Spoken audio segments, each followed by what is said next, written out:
Yes. Okay, great, thank you. All right, 5 seconds, 4. Oh, yeah, you get to be in charge of this, don't you? Pastor, could you go ahead and do the invocation? Thank you. Thank you, sir. Mr. Mayor and honorable council, it's a joy to be with you. In July of 1797, our nation, our people, were on the precipice overlooking either glory or destruction. And in that great debate that was raging on over the rules and the law that we would all be subjected to, we were at a great impasse. And after 3 weeks of debate, they could not come to the language of what we needed as a nation. And in that moment, there was a balding 81-year-old man that stood up and addressed our founding fathers. And he had a few short words, and I think they're imperative for us. In the beginning of the contest with Britain, when we were sensible of danger, we had daily prayers in this room for divine protection. Our prayers were heard, and they were graciously answered. All of us who were engaged in the struggle must have observed frequent instances of a superintending providence in our favor. And have we now forgotten this powerful friend? Or do we imagine we no longer need his assistance? I have lived a very long time, and the longer I live, the more convincing proofs I see of this truth, that God governs in the affairs of man. And if a sparrow cannot fall to the ground without his notice, is it probable that an empire, or in our case, that a city, can rise without his aid? We have been assured in the sacred writings that except the Lord build the house, they that labor, labor in vain that build it. And I still firmly believe this. This 81-year-old kook was Benjamin Franklin addressing our founding fathers. And in this same venue, I would like to implore the providence of the same Father for our time tonight. So, gracious Father of heaven, you are the one that breathed freedom into humanity. You are the one that gave us opportunity to embrace a divine destiny that you have given to every single man, woman, and child. And we implore that that grace be available to us, not only in this room, but for this people, this great people in this great region and of this great city of Freeport. Father, we first acknowledge that all of the great things that have taken place over these few short months and years of change and renewal and revival, that they were from you. They might have been instituted by us, they might have been even approved by us, but they started with you.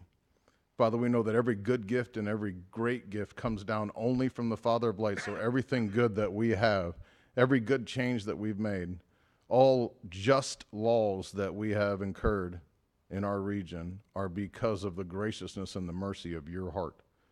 And so we enter into this meeting and enter into these plans and purposes, but we do not negate the fact that they come originally from you.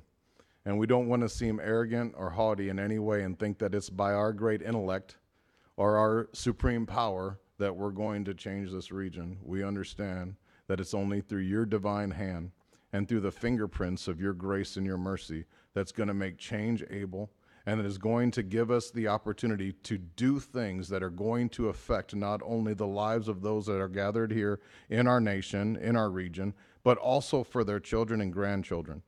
Father, we thank you that you are always looking out for our benefit and that you take notice of every word and every intent of every heart that gathers in this room. And we thank you that you are right now dispensing humility and submission to you as the good and divine creator of all things that work to our benefit. We implore this now in the name of Jesus Christ, our Lord and Savior. Amen. Thank you, Pastor. This meeting is now called to order. Madam Clerk, could you take the roll? Mayor Miller is absent tonight. Alderpersons Clem, Here. McClanathan, Here. Ross, Here. Smith. Oh, he is absent. Busker, Here. Brashaw, Here. Keister, Here. and Chesney. Please join me in reciting the Pledge of Allegiance. I pledge allegiance.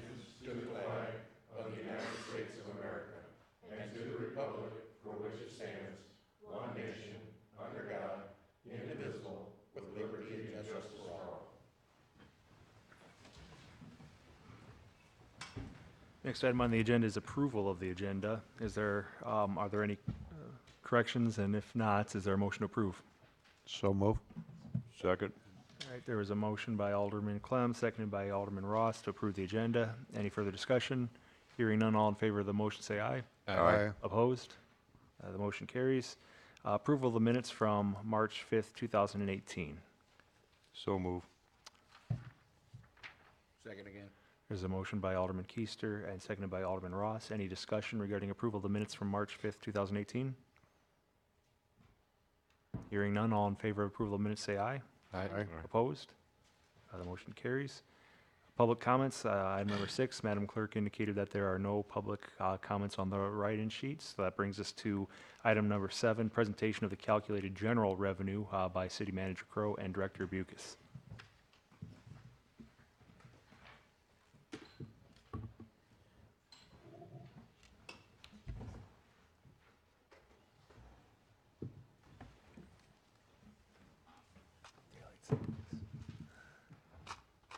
Thank you very much.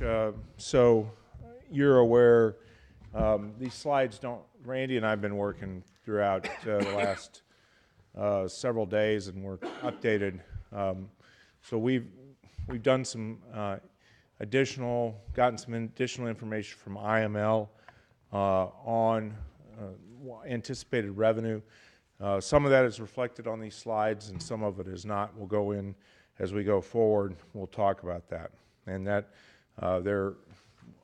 actually I'm going to grab my sheets real quick. Are the updated figures reflected in these sheets or no? Not the last set. Okay. So the budget that you have before you was current as of 2 o'clock this afternoon, and we've updated it since then. So this is still we're still making the sausage here. We're still working. Still working towards that by the end of the month to have a balanced budget as we go forward to present you at the last cow a completely balanced budget as we go forward. So some items of interest. We've adjusted salaries across. Since we brought water and sewer, one of the things we can do is there's less pressure on the general fund. We can have certain positions that are reflected through the water and sewer department that support the water and sewer, such as my position, Randy's position, and some of the other positions within the city. And we've reduced that pressure on the general fund. We reduced health care costs across the board. One of the things you'll see in the budget, and we proved it out today and we looked at, is if you look at just what the balance on health care is from year to year, it doesn't show you a real picture. The real picture is, and give you an example, is since the 1st of January, we're over $250,000 in run out. And what that is we were not reflecting that in our previous budgets, and that's what the move to the new insurance is. And that actually puts us, that's where our savings is incurred, is because we're getting the advantages of the being fully insured with the advantages of self-insurement, in that we'll get a refund at the end of each calendar year, or for each year for the insurance. Renewal for the insurance is, again, 1 July, and so that's what this will reflect. So what we're seeing is where our real cost is when we were getting our run out, which is the run out is any payment that occurs after the year in which the health care. So it's at the end of the health care, anybody that got treated, that money continues to run out, and it's actually a reflection on the last health care. We did not have that previously built into it, and it could go as high as I've seen in other communities, as high as $1 million in run out, depending on what your care is.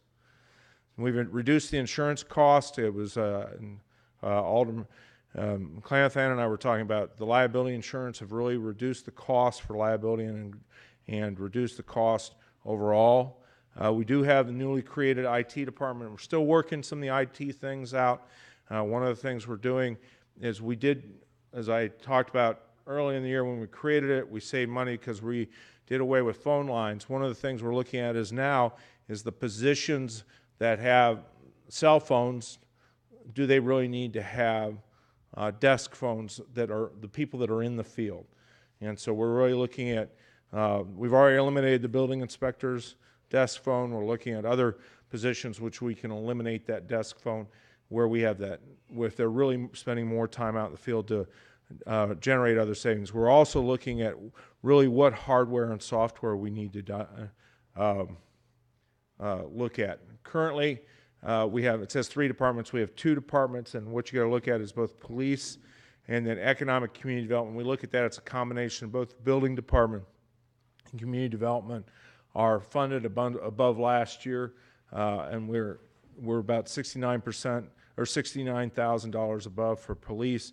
Community Economic Development Director have had some discussions with Director McDonald as we go forward, looking at how we're looking at community and economic development. One of the things is we have moved a grant writer into community economic development from finance, which has driven that a little bit, but we're overall looking at what we're doing on her budget. Current budget, it's actually, it says $1.1 million over anticipated. It's actually, we got it down to we're now just under $1 million over anticipated revenue.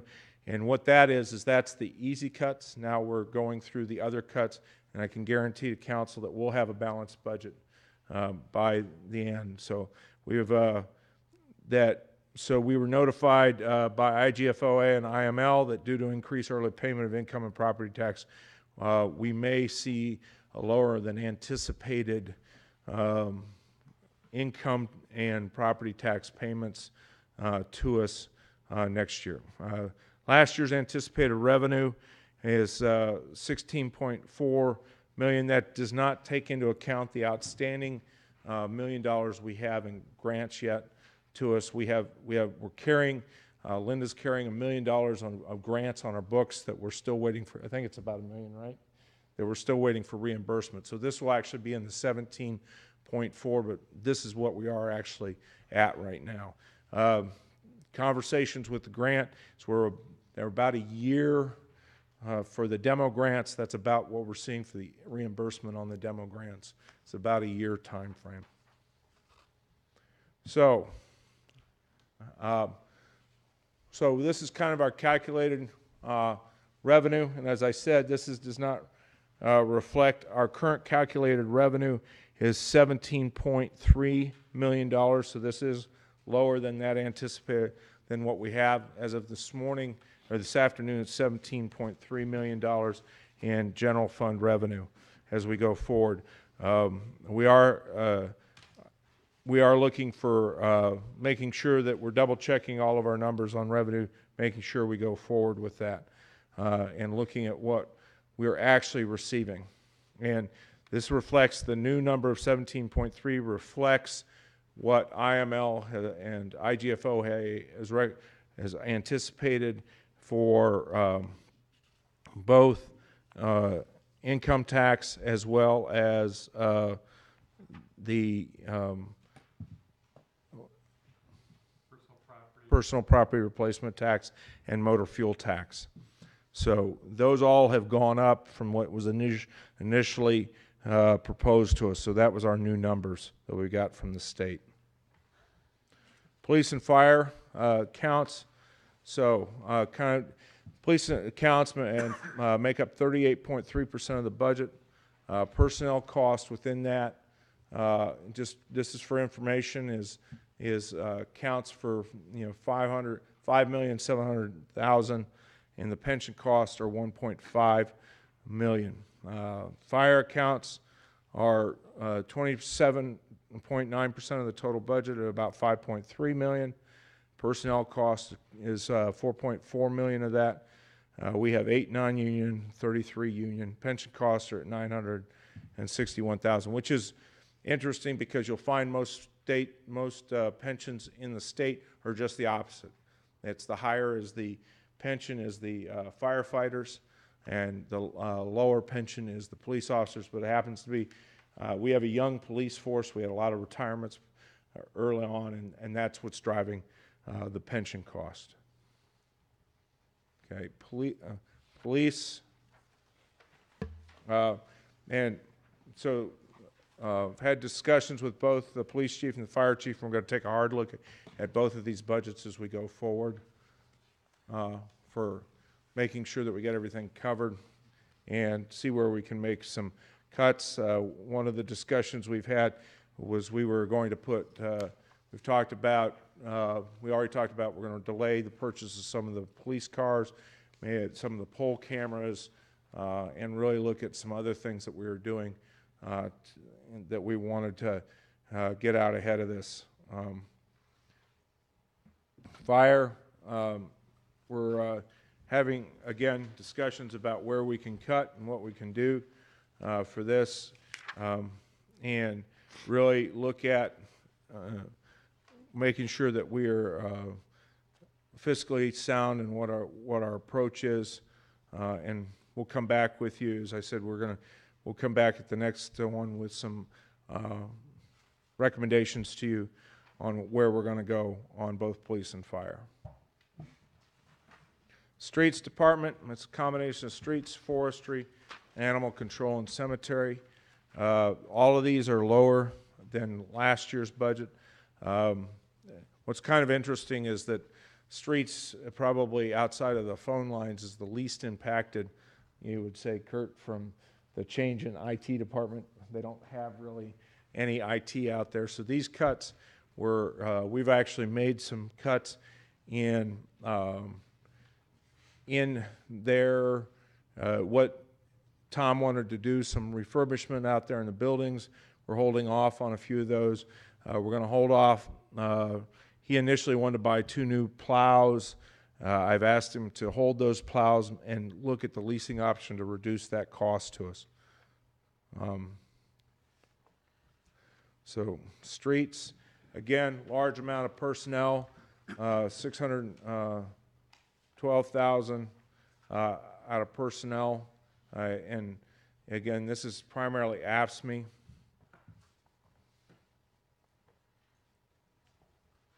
Forestry, again, we have a 3-person forestry department. Initially, we were going to I asked for an additional 100,000 in tree trimming. We've since cut that down from the initial budget down to what we had down to 10,000. Others, so non-union is currently a proposed pay increase of 2.0%. Union increases are between 2.75 and 3%. Community development training has increased. We've asked our nuisance inspector he was brought in at 10,000 less than our building inspector was brought in at 10,000 below what our previous building inspector our nuisance inspector was also brought in at lower. But what we're doing is to make sure that some issues we've had is that even though he's a certified contractor and the nuisance inspector is a former police officer, to make sure that they can testify, we need to make sure they have their certifications. We did reduce street lighting cost. If you don't know, Dennis and I met with ComEd. They're going to replace every light in the city between the 1st of the 1st of May and the end of August with LED lighting. We anticipate so we can reduce that cost out of it, and us will also reduce the amount of money that we are spending on electric lights. So we're realizing a cost savings there. Legal costs are down because we don't have any union negotiations coming up in this fiscal year. All right, some other accounts. Manager, mayor, here, as we go forward, we've I've asked for an additional reduction in education and training under this, that this does not reflect that. Randy's done that cut. Finance, again, this is lower than what we had last year, but we're continuing to look at education and travel again. We are going to probably recommend delaying, look at doing some patches and recommending delaying the new financial software as we go forward in next year's budget. Buildings, so we've reduced the contracted maintenance, got it under one contractor, under Honeywell at less cost, as well as the elevator, that's the elevator maintenance. So we've reduced the maintenance from last year, and we're continuing to look at capital outlay. What this capital outlay is if we have to do stone masonry repair. There's some indications. Every time it rains here, we get about 1.5 inches of water in the back conference room down at the bottom of the basement.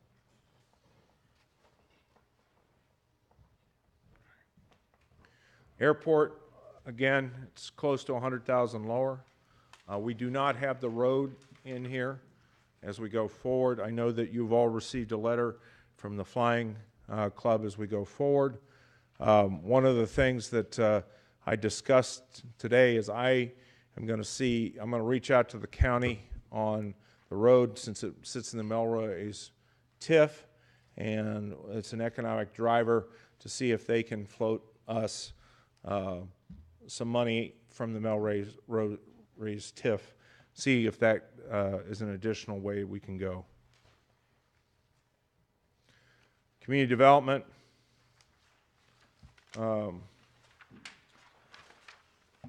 We talked a little bit about this earlier. Travel and training, we're going to look at that. I had encouraged everybody in community development to get their certifications. Nancy, you get her economic development certification as we go forward, so we're going to take a hard look at that and look at what we need to do with that. And then we have city council, commissions. So this last year, the Fire and Police Commission ran a little bit higher than budgeted. With the hirings that we had to make, they did run a little bit higher, and we've put 2 new people on the Fire and Police Commission. They had to go through additional training. Hopefully this gets us back down into where we need to go. City clerk, we did a lot of work on codification, and so we'll see a drop in codification costs. Legal, I talked about.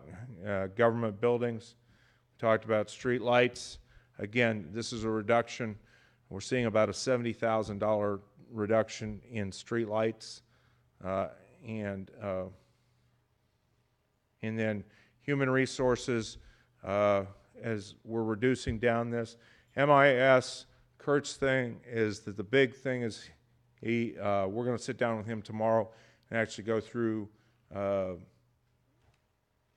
what our needs is for notebooks, for replacement of computers, for software, as well as the financial software.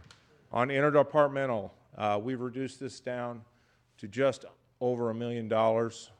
We found a double accounting today on the PEC path, and it's already accounted for in the in motor fuel tax. So that's down almost 133. That is down 133,000. Still working through issues, looking at fire, community development to lower budget. I actually tasked all the department heads this morning to come back with me for a recommendation to reduce what they had, because we were still, so the council's aware, last year's budget was $18,000. The budget that was proposed to me by the department heads was 18.5, or excuse me, last year was 18 million. This year's was proposed 18.5 million. We've reduced some of those. Randy and I have now, I've gone back and asked the department heads to really give me a good look at what they're doing. review for possible other areas so that we can make, that can be reduced, and just a major cost is tied to personnel. So, with that, standing by for questions. Sure. Alderman Chesney. Thank you. Well, on revenues, I'd like to direct you to fund. You're fine.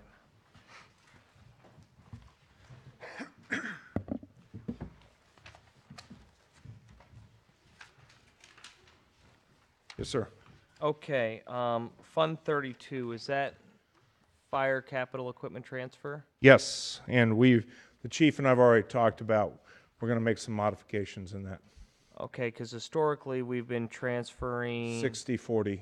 Yeah, and that's not reflective in. And no, it's funded the other way around. We're going to go back to, we're going to look at the 60/40. Thank you, Chair.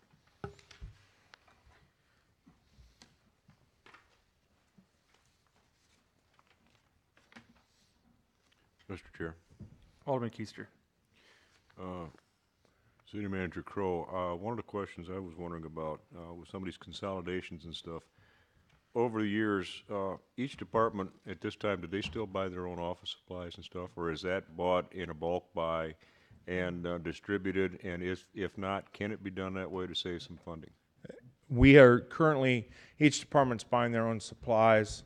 We are looking at a consolidation. It's one of the things that I have not gotten there. Diane's working with that. I know that it's been proposed by, I'll give Matt credit, Matt Summers, Deputy Chief Summers proposed that we do across. We just haven't gotten to that point yet. Okay, follow up, Mr. Chair. Go ahead. Is there any idea what doing something like that, what kind of savings we could realize? I couldn't give you a cost savings off the top of my head. I wouldn't feel good about that cost savings. So. Okay, thank you. Chair. Alderman Chesney. Thank you. Manager Crow, the telephone utility tax's projected income is $450,000. Yes. Historically, we've been at 510, 504 the last 2 years. Why are we seeing a $60,000 reduction in revenue expectations?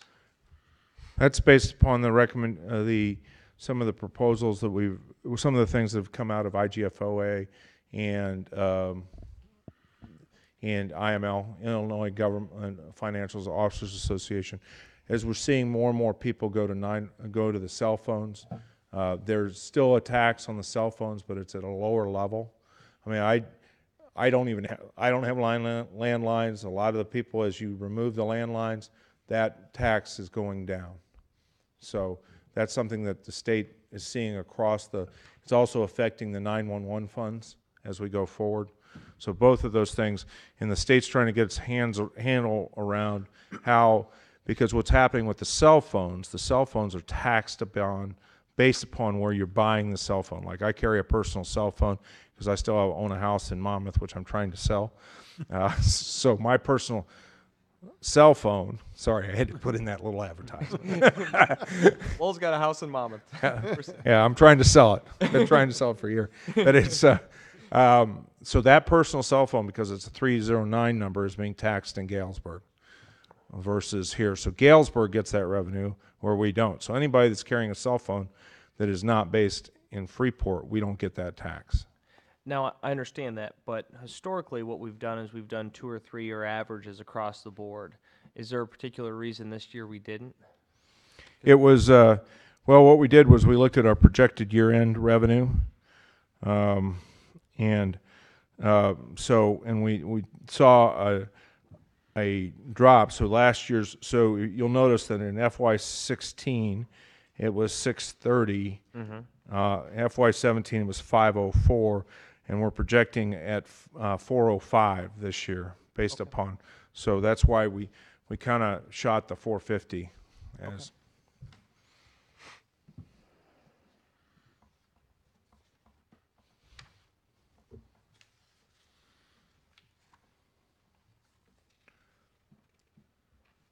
Manager Crow. Yes. Looking at the projected revenue, you indicated, I believe, last year was budgeted around 1, is that correct? That's correct. And then the actual is trending around, what, 16.7. 16.7, and that's not included, and well, there's also $1 million outstanding in grants. Right. When we included revenue projection last year, and for as far back as we go, as far as I know, we've been including the grants in the revenue projections. It originally was. Okay.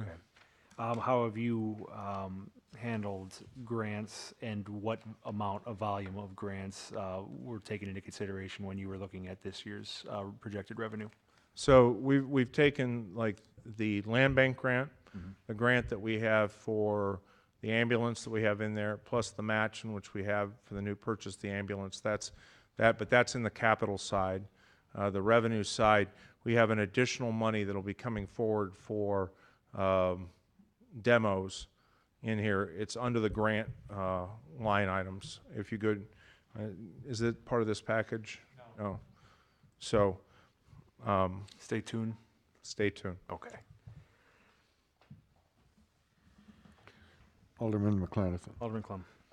Lowell, one of the ones that I'm sure you've got figured someplace, and I'd just like to know who, what, why, and where.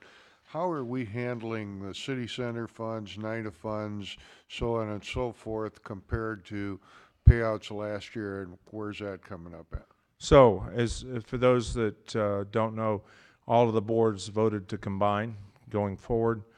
We've actually, so hotel motel tax and TIF money that we have been, so we were paying TIF, we had guaranteed in our contract with FDDF, TIFA payments of $40,000. NIDA, with their contract, was going to get $110,000. There was money for City Center. What City Center had was the money for the facade program, so that was actually controlled by us. But that, and then hotel motel tax is trending upwards, so that money will go right to the new organization as a whole. So it'll be one group together, and so we can get better return on our dollar, we believe. Follow up if I could. Go ahead. So in other words, you're basically saying that that's going to cost us less money next year than it is this year because funds are coming from different spots? Well, what's happening is we're combining the money that we've been given to these different organizations. So in order to make sure that this organization gets off the ground this first year, we've committed to give the same amount to those groups that we gave last year. The idea is that in the future, as they get more investment from the business community, we can draw that down further. Okay, thank you. And most of that, all of that right now is related out of hotel motel tax and TIF, which is restricted funds as it anyway. You can only use that for certain items as it is. But what's nice is the hotel motel tax, we can use that to support both events downtown, anything that drives hotel rooms, and then the TIF, they're going to have an easier time to justify it when we go to because the TIF will go through all the different economic development tools. Thank you. Sure. Alderman Chesney. Thank you. Manager Crow, hangar rents for the airport have historically been right around 90,000, 95, 89, 90, and 90. You're anticipating 75,000, which would be over 15% reduction in revenues. And the only reason we did that is we're right now at 65%, roughly, right, Daryl, about 65% occupancy out there. Yeah, roughly that. So we can make that was based upon what our current occupancy rate is. The council's aware is I'm having the fire and police department. Police have already cleared all their gear out of the hangars, so those hangars are now more available, and the fire's doing the same thing. And I'm working with the county to get there.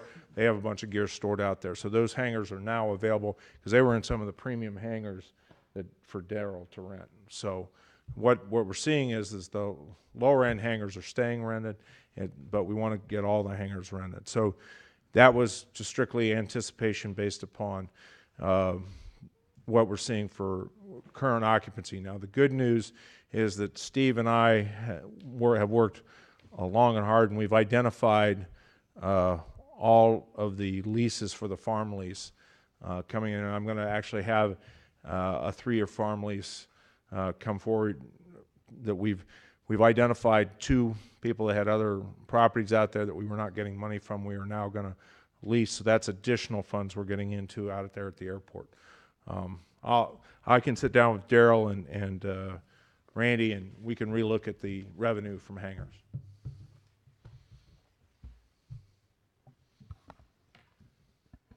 Mr. Chair. Alderman Keister.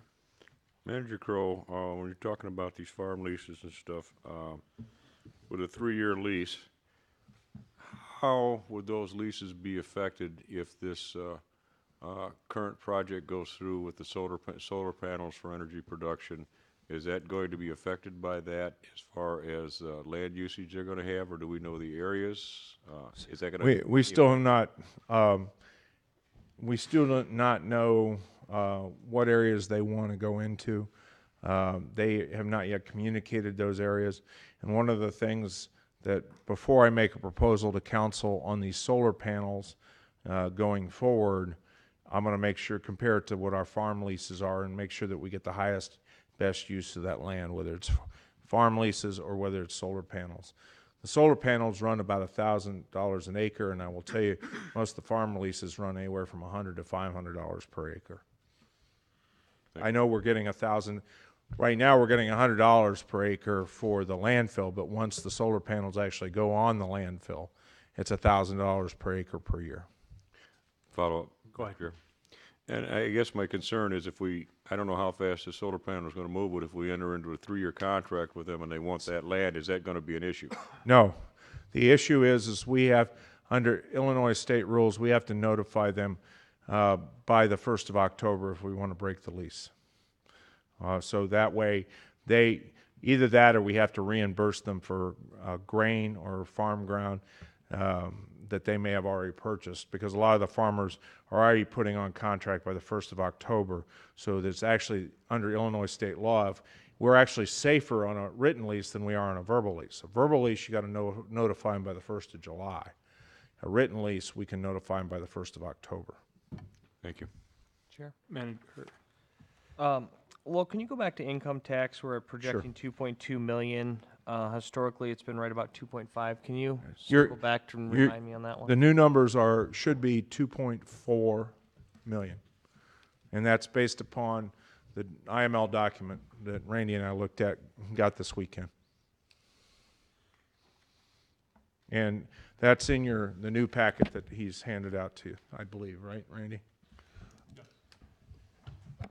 If you're looking at the Am I on the wrong one? March 12th, 11:58 a.m., it should reflect the $2,400,000.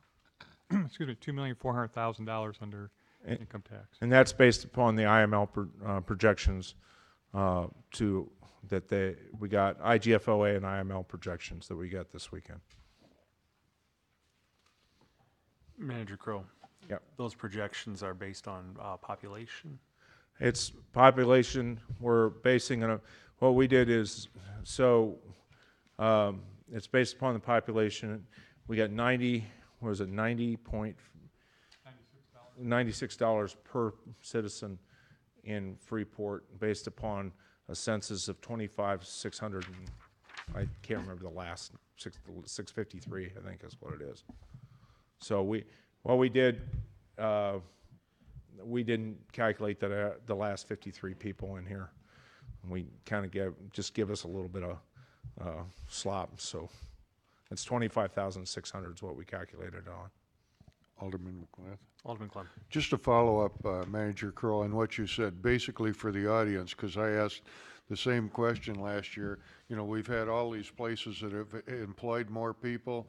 You know, we've got Burner, we've got TriStar, we've got different places that have done anything, but yet the count is down. So keep in mind the count really has nothing to do with anybody and how much money they make. It based on population. And what they does is it's based upon the income tax the state gathers across the state, and then each municipality gets amount based upon their population. So it doesn't, while where we see the benefits from is sales tax and food and beverage tax within the community. Manager Crowe, last week we were talking about a lot of the capital projects, and then this week we're talking about a lot of the basically the other departments. When you're when you were talking about the police car adjustments as a proposal, is that going to impact the former as opposed to the 1 million that you're talking about here? It'll affect the overall budget as a whole and will allow us to free up money in how we're doing things as we're going forward. We can put other things into capital that in replacements, which we currently have in this budget, that if we reduce the number of police cars going forward, we can move some things out of this into, such as body cameras, other that can be sold. And the only thing that cannot go into capital funds is personnel. Mr. Chair, Alderperson Bradshaw. thank you. Manager Crowe, under calculated revenue, I was looking at the liens and ordinance violations. And I see the revenue is actually quite low on both. Is this because of the legal to go after the persons that have the problems, or am I reading this wrong? We're actually, so up until about just 8 months ago, we weren't aggressively approaching liens.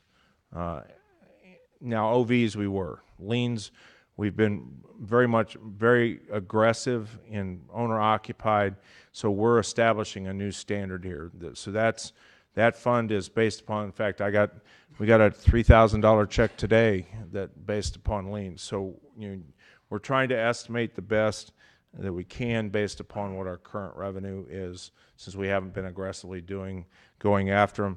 I have talked about how we're doing OVs and TRs, particularly OVs with community development, so that and we will be bringing an ordinance to you that really, we don't have an established timeline in our ordinance for ordinance violations outside of garbage.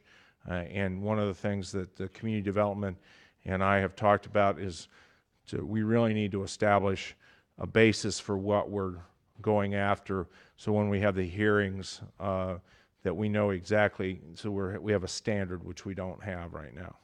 Now, the TRs are in police, are under police ticketing, and you'll notice that's been pretty consistent for revenue. Follow up. Go ahead.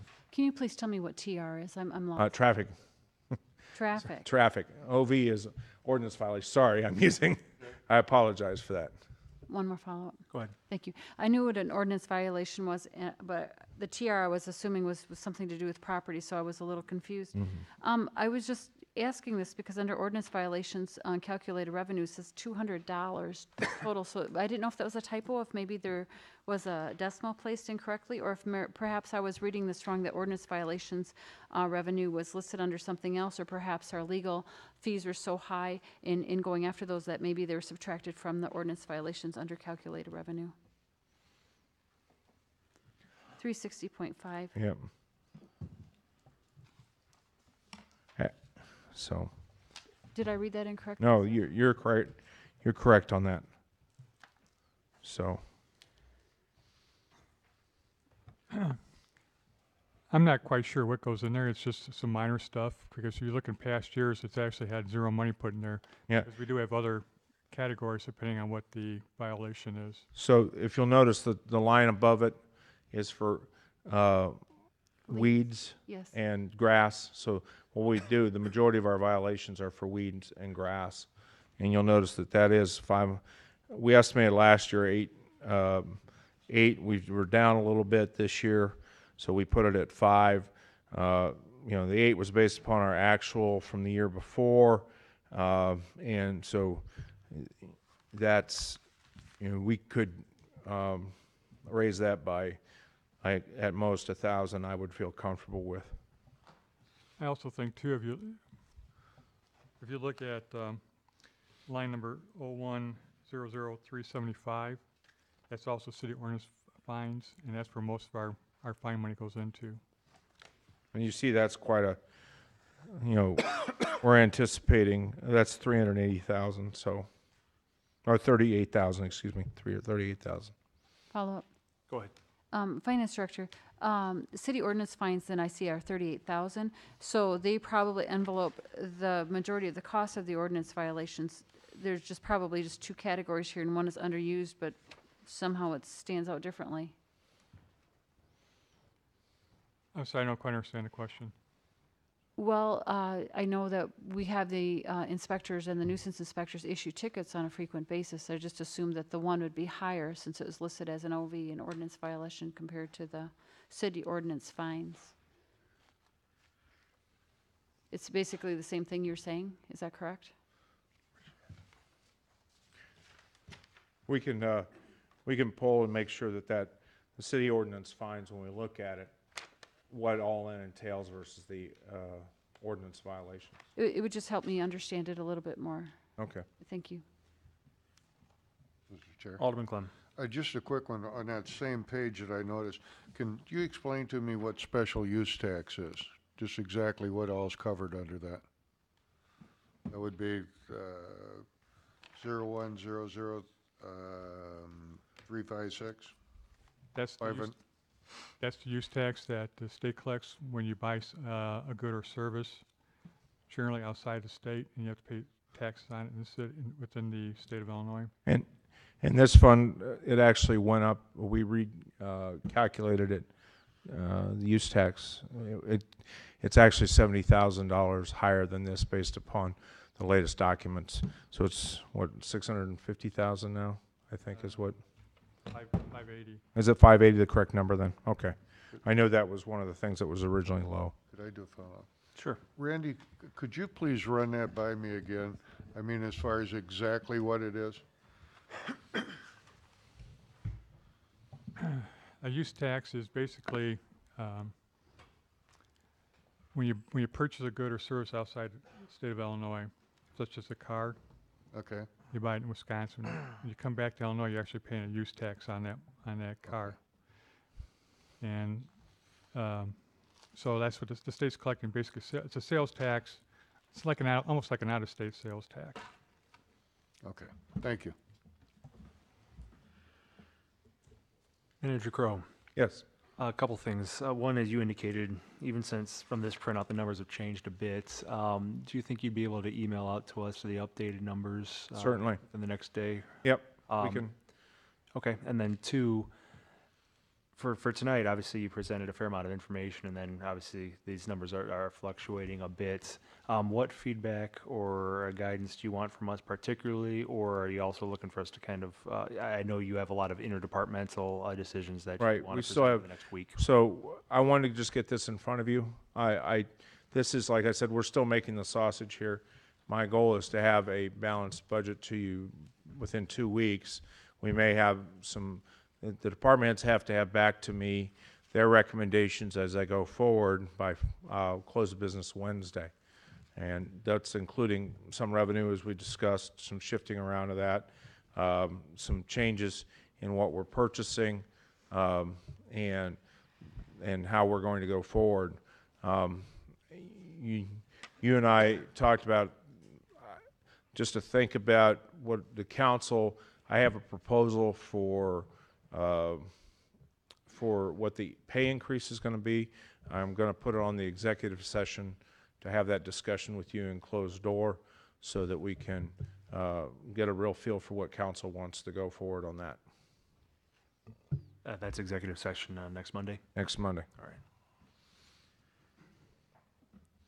right. And that's for the non-union. Yes, Alderman Clem. I know a lot of the places on here that there could be troubles as far as dollars and cents and that kind of stuff. And first of all, once again, I have to say to you guys, I really, really appreciate the process you're using and how we're getting there, and everything's on the table where, you know, this used to go on for months, and then at the end, everybody pointed fingers and something was happened, you know. I really, really appreciate this. But one thing, I'll be the liberal to ask, okay, what do we have for options for any revenue enhancement?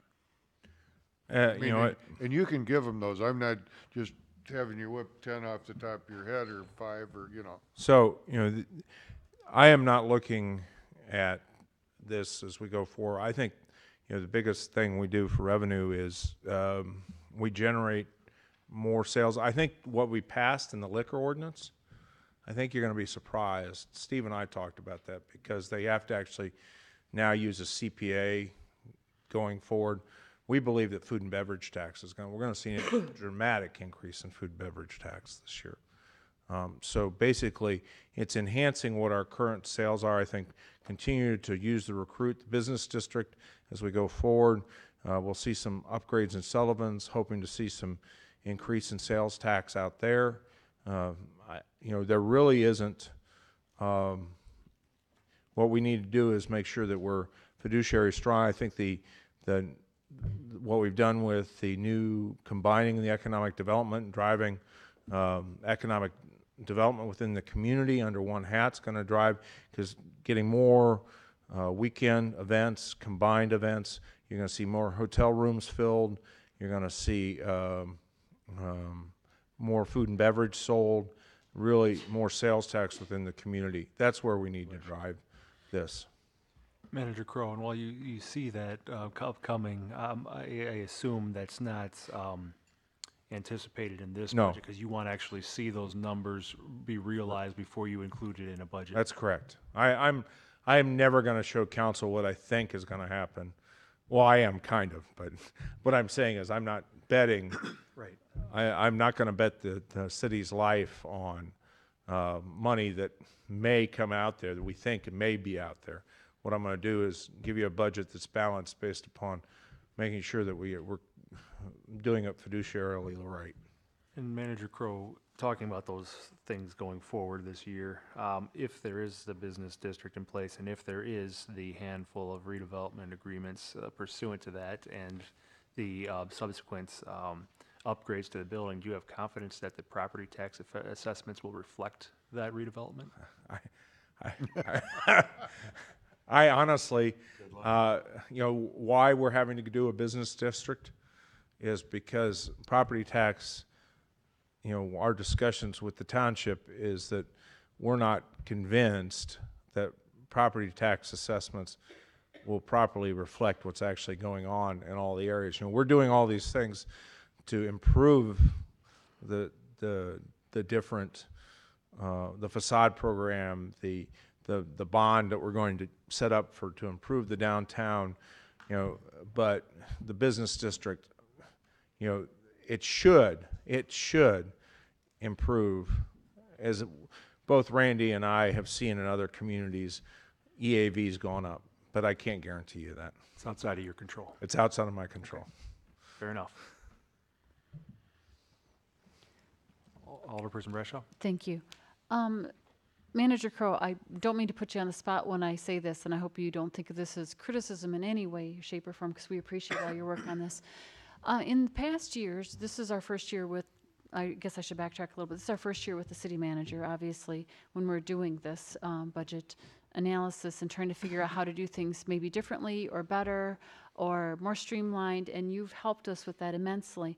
But in the past years, we've heard from each one of the department heads in ways that they were either trying to streamline their department or ways that they are personally looking at cutting costs. And I don't know if they come directly to you and then you purvey that to us, or if we could hear from them, if you have some of them that would want to speak to us directly.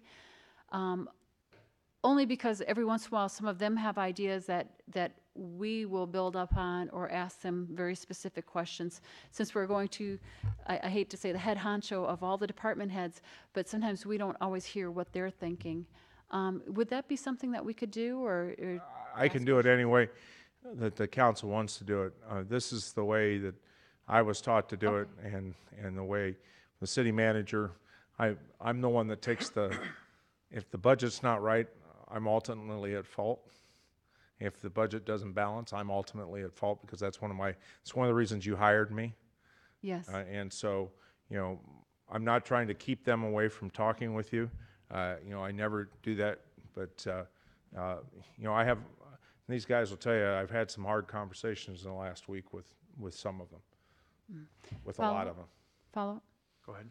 And there again, that's perfectly fine, sir. It's just, a little hard for me as a council member, one of the few senior members here, not knowing exactly what we can and can't say to the department heads. And sometimes I look at them and I think I want to ask them a question. I think, oh no, we have to do it the new way. So, You can always ask the department heads questions. I never tell them that they can't talk to you, send an email to them, cannot, and all I ask them is to backfill me on that discussions. In the same way, you can ask them questions here if you want to. I thank you that. And one more thing. Go ahead. Thank you. It's been made known to me that with the fire department that the chief has proposed that laundry service would be done differently. It was something that I brought up to council several years ago for cost-saving measures because they paid a large amount of money to have towels laundered, and they did change it somewhat, but I understood that they were under a contract that they had to fulfill. So I guess my question is that contract fulfilled now that it can be changed? Yeah, we discontinued that service on Friday, now that the washer and dryers and towels are purchased. So we have a little bit of electrical work to do on a central station, but the other stations are up and running and it's in place. So if the council doesn't know, the foreign fire tax, which is a combination of the union and the fire chief going forward, agreed to purchase washers and dryers as well as towels so we could do away and save the money on the laundry service. And that was Chief Allen's idea as we went forward, and he worked with the unions to do that. One more follow-up? Go ahead. And how much do you think that cost savings projection would be? We were spending $15,000 on the service last year, and we reduced it down to $8,000 this going forward. Is that what the cost of the washers and dryers? No, figured no, in? actually, no. It was the cost of the washer and dryers. The foreign fire tax had budgeted about $7,500 for 3 washers, 3 dryers installed at all the stations. And then going forward, I budgeted my budget for towels and then any soap, laundry, those type of things to go with it for the year. As I told Lowell, it's $8,000 this year. We probably won't spend that, so going forward into next year. And since this is the first year, I wanted to make sure we had enough in there. And I just wanted to say thank you for doing that. And that's one of the departments that I'd heard of. There's a cost savings. Obviously, I have a little bit in on that one.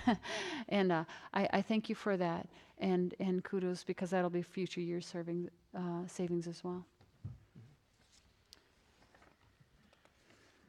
Additional comments or questions for tonight's purposes? Chair? Yes, Alderman Chisholm. Well, I think we need to end on a positive, don't we?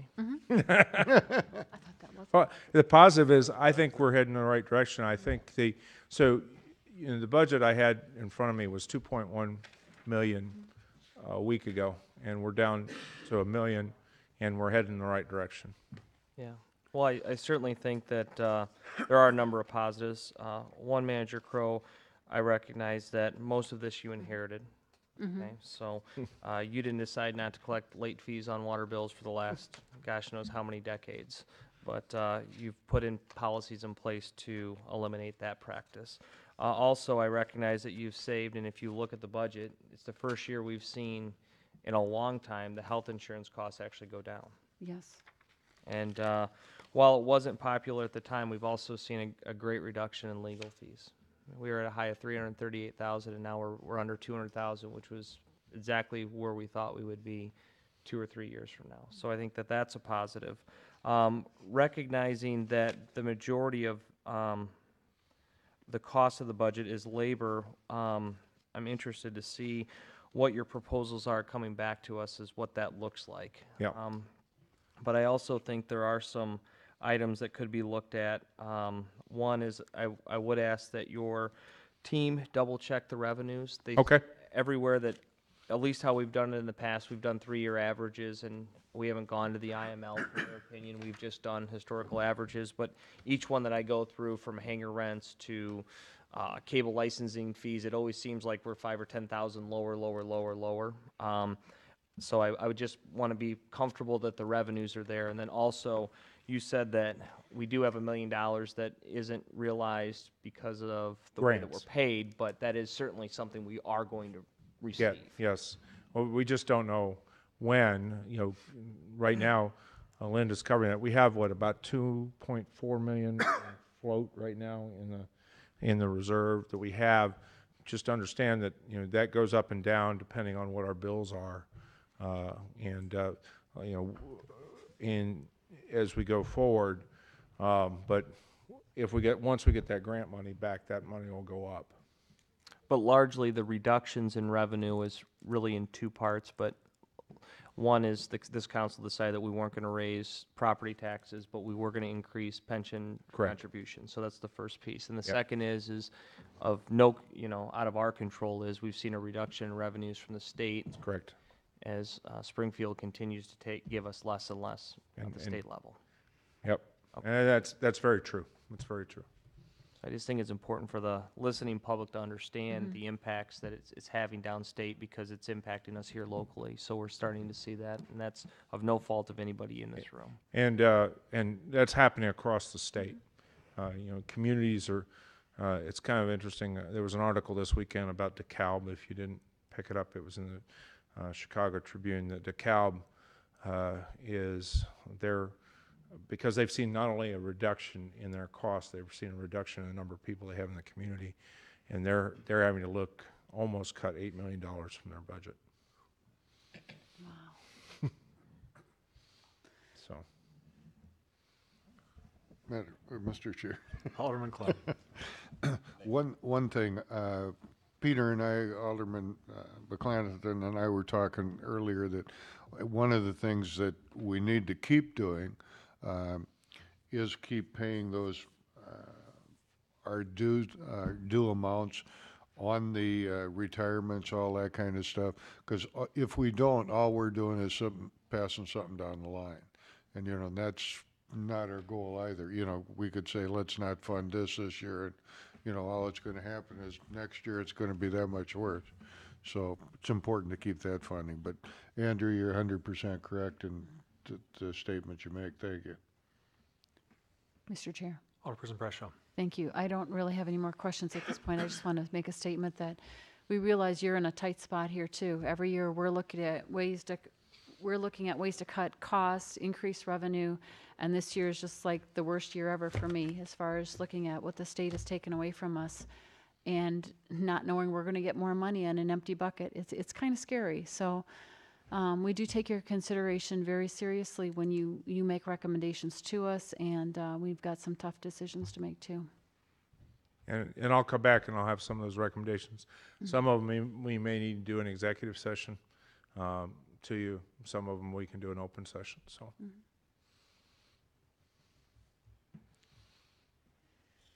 Any other questions? All right. Thank you. Thank you. Thank you. That covered 7, 8, 9, and 10, which was the presentations, and then we morphed into 11, the budget discussion. Yeah. Is there any further discussion or comments on the budget discussion for tonight's purposes? So next week, I'll get you in just a minute, Alderman Clemens. So next week, you'll obviously have, some further refined numbers, some more recommendations for us, and then you'll probably be looking for some feedback from us on those recommendations. That's correct. Okay. Alderman Clemens? I was just going to add that one real positive thing too in the budget process this far is the paperwork, the history, all the figures that we've got. You know, I mean, anything you want to have is either in front of you or you can really get it in a big hurry. We've had some of that in the past, but this is without a doubt a great version of it. Thank you guys for all the hard work in it. Mr. Chair. Alderperson Brescia. I have a question. Next week, then, we will have a 5 o'clock Finance Committee before the regular council meeting. Regular council meeting at 6, And then- finance at 5. Thank you. And then the following week, will we have also a Finance Committee meeting, or is it the following week It's after? anticipated that, I believe it's the 26th, we will have one 26th. meeting and pay attention to the time on it. Yeah, I apologize for the notice. There was a confusion Yes. between Debbie and I, and then we didn't get the word out to all the staff that we were starting at 6. So I apologize about that. Mr. Chair, one more clarification. Mhm.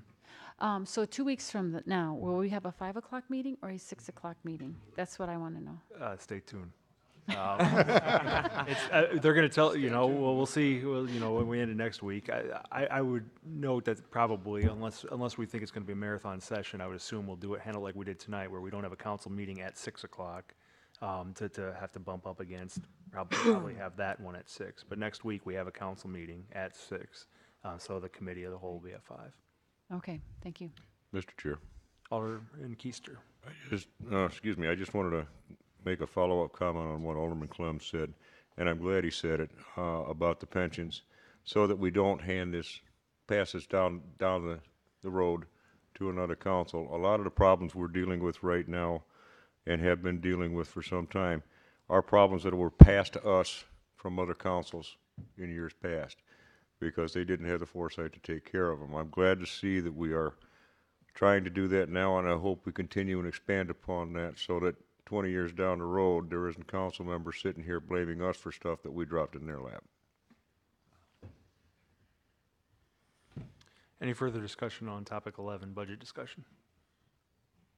Seeing none, item number 12 is public comments. Are there any public comments tonight? Yes. Evening all, Graham Bradbury. I just wanted to just support some of the comments you made earlier. I think you guys have got a tremendous, difficult job in front of you, and I want to commend you for the great work you're working through, trying to get to the final answer on this thing. Obviously, I'm here probably as an advocate for the road project to the airport. I just want to commend Lowell's comments, Manager Crow's comments earlier regarding the opportunity for going off to the county and seeing whether there's anything we can do with TIF. Because considering that the airport generates tax revenue for the county, and yet is your responsibility, I think that's a heck of a good idea. If there's anything we can do to support you with preparation for that, please don't hesitate to get in touch with us. We'll gladly lend a hand where we can. Thank you. Thank you. Any additional public comments? Seeing none, is there a motion to adjourn? So move. Second. All in favor? Aye. All right, the meeting is adjourned, 7:06. Thank you. Thank you. Nice job. Done in time? Andrew, how you doing? Good? Good. Appreciate it.